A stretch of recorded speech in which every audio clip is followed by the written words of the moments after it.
गिबि गिबि खुलुमबाय। दिनै बिमा खालिनि जे फोरबो जे फुजा बे दाङाखुथि ओनसोलनि मानसिफ्रा गोबां बोसोर सिगांनिफ्रायनो बे फोरबोखौ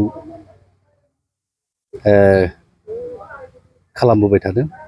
दा बेवहाय आङो दिनै फुंबिलिनि हाबाफारियाव बाहागो लानो मोननानै खुब गोजोननाय मोनदों।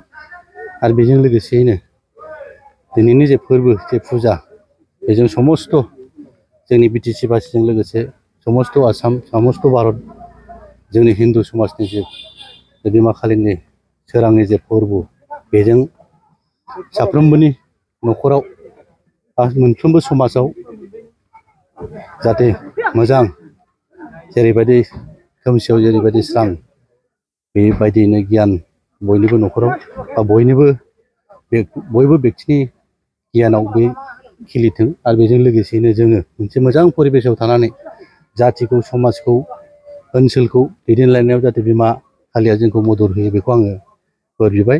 बेजों लोगोसे साफ्रोमबो बुहुमाव थानाय जे हिन्दु बा सुबुं नाङैनो जाहाथे मोजां मोनसे परिबेसाव थानानै न'खरजों लोगोसे समाजखौ खांलांनायाव मदद होयो बेखौ आं फिन खेबसेबाव बिमा खालिनाव आङो आर'ज गाबनाय जाहैबाय।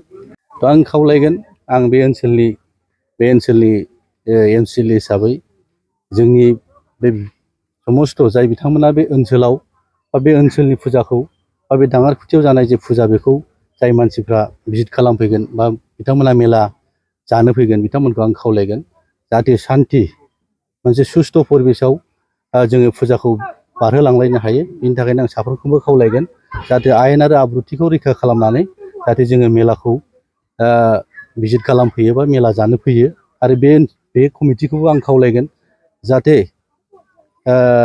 बे ओनसोलाव बा बे फुजा कमिटियाव बा फुजा ओनसोलाव जाहाथे अप्रितिकर जाहाथे परिबेस सृष्टि जाया आं बेखौ खावलायगोन। बिथांमोना बे कमिटिनि बिथांमोनखौ आं खावलायगोन बिथांमोना जाहाथे मोजां परिबेसावनो बा मोजां थासारियाव जाहाथे बे फुजाखौ मेलाखौ बयनिबो सुबिदायै जाहाथे बारहोलांनो हायो बेखौ आङो खावलायबाय।